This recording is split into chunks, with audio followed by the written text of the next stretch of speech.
Tu n'avais pas peur, Adventura. Tu as trop de matière, Cosmodem, pour pouvoir fermer. Ça ne se ferme pas du tout. Et partout où ça ne ferme pas.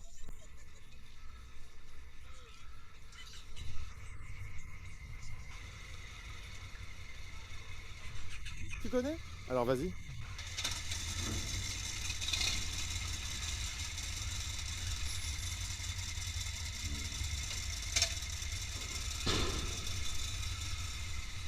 Oh, fais attention au câble.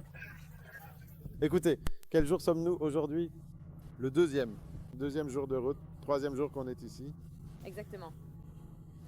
Pour l'instant, je suis très fatigué. J'ai dormi 3 heures pour préparer la vidéo.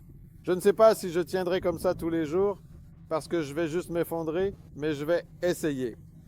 Aujourd'hui, on va de Fosnavåg à Trondheim. Et le meilleur, c'est qu'on nous a dit que sur les 2 premiers points, sur les 2 premiers ferries, il n'y aurait pas grand-chose à voir, rien à regarder. Écoutez, si sur la route, il n'y a rien à voir, ça veut dire que vous avez ça. Un mélange de la Slovénie, des Alpes. En Suisse, avec ces petites îles thaïlandaises isolées et les plus beaux endroits que vous pourriez imaginer en Pologne. En général, il n'y a rien à voir. Rien n'est intéressant dans ce pays. Le plus grand défi pour l'instant, c'est la limitation de vitesse. Moi, tout simplement, oh mon Dieu, c'est pas terrible. Andrzej fait des folies. Si la route tourne et que tu maintiens la limite de vitesse dans le virage, ça va. Mais si c'est déjà plus large, c'est un peu décevant. Mais on a déjà rencontré un local qui nous a dit que si c'est la forêt, la montagne et une moto, 10 à 20 km/h ne devrait pas poser de problème. On va essayer d'accélérer un peu, mais j'espère que je n'aurai pas à sacrifier 1 ou 2, voire tous mes salaires de cette année. Moi, je ne paie pas ça. Au pire, c'est la communauté de biens. Je signe, oui, mais c'est la communauté de biens et c'est partagé. Moi, je ne me reconnais pas du tout dans cette communauté. Tu as déjà signé il y a longtemps. Écoutez, on part sur l'Atlantic Road, ça doit être le point principal du programme. Aujourd'hui, Monica va sûrement embrouiller tout le monde tout de suite. Non, en fait, elle ne va pas embrouiller. Elle va se manifester ici. Parmi les spectateurs, avec son savoir, Elle va embrouiller Internet, dans le but d'embrouiller les spectateurs avec des connaissances sur cette route. mais ce sera dans un instant, car je ne peux encore rien dire d'intéressant. Je suis en train de mâcher du poisson. Je peux seulement te dire qu'aux alentours de Trondheim, il y a des peintures murales vieilles de 3000 ans qui ont été conservées. En revanche, je ne sais pas si nous allons les voir aujourd'hui. C'est incroyable parce que ce pays, du fait qu'il a été en quelque sorte épargné par la guerre, voire même par 2 guerres, a tout simplement conservé énormément de patrimoine culturel exceptionnel et j'espère vraiment que nous pourrons voir ces peintures murales. Mais on verra. Eh bien, je suppose que nous verrons si nous voyons. Eh bien, ohé! Allez, l'aventure. C'est un chemin sauvage. J'ai appris des choses intéressantes. Maintenant, je vais vous les raconter. C'est derrière moi. Il s'agit d'un tronçon de la route de l'Atlantique, un tronçon de 8 km de la route 64. Ce pont est le pont le plus spectaculaire de cet itinéraire. Malheureusement, je ne peux pas lire le nom car il est très long, mais il commence par S. Des curiosités. J'essaierai. Je ne peux pas le faire. Allez-y, essayez-le. Attendez. Står signbud på? Eh bien, vous voyez? Super. Ok, par curiosité. Elle a été mise en service en 1989.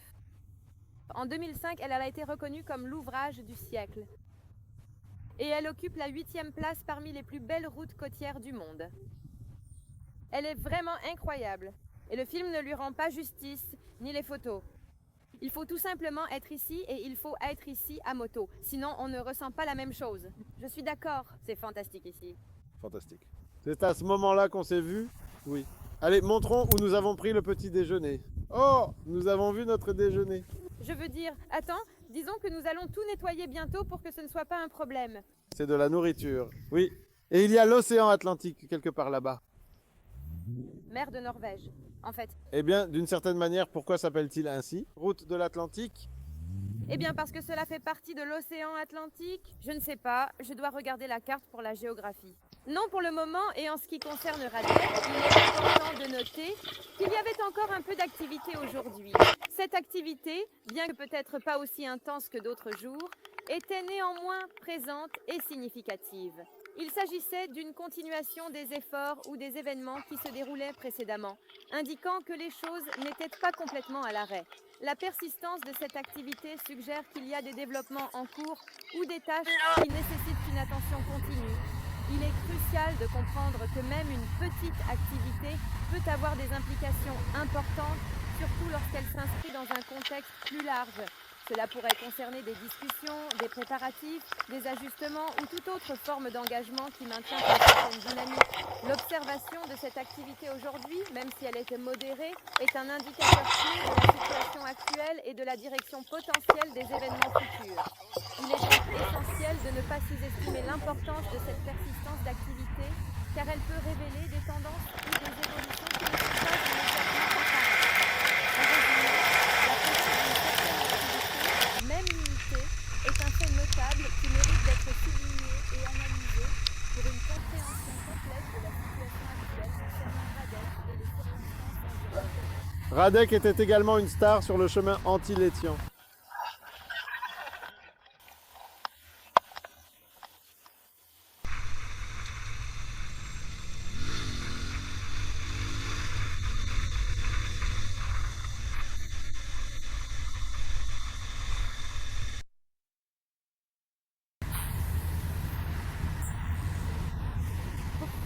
Après le deuxième jour.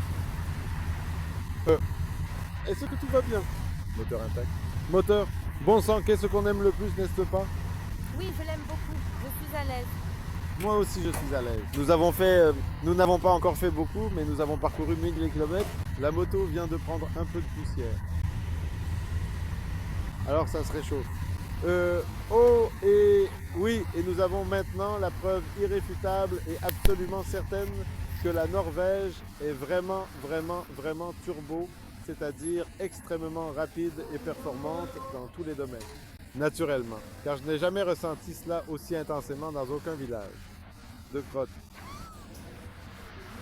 Cette odeur était tout simplement... Oh mon Dieu! Nous l'avons aussi enregistré. 15 fois pire que ce que vous pourriez imaginer dans un village polonais. Nous sommes à Trondheim, une ville comme une autre. Je voulais prendre une belle photo, mais Monica me l'a interdit parce qu'à 20h30, on a un live. Et vous verrez, ce film, vous le verrez demain, donc après le live. Mais déjà, c'est la grande panique. Oui, quoi? Peut-être qu'on enregistrera aussi pendant qu'on fera ce live. Je ne sais pas, oui, je réfléchis. Ah, et on vient juste de passer à côté de la cathédrale médiévale de Trondheim qu'on pourra peut-être vous montrer. Mais on va la montrer. Oui, dans le jeu, non, parce que... Oui, on la montrera en passant. Oui, et c'est tout. C'est sympa. Vraiment chouette. Oui. Demain, on parlera peut-être un peu des équipements qu'on teste, parce qu'ils nous jouent sans arrêt des tours. Quelques farces, mais ça peut aussi venir de notre côté espiègle, de notre maladresse avec les doigts et du trop grand nombre de boutons. Avec des gants, on ne sent tout simplement pas ce que nos... Bon, mais on en parlera peut-être un peu demain, parce qu'aujourd'hui, je n'en ai plus envie. Je vais me laver. Allons nous laver. Et moi, boire une bière. Et faire du montage. Salut. Salut, Monica. Salut.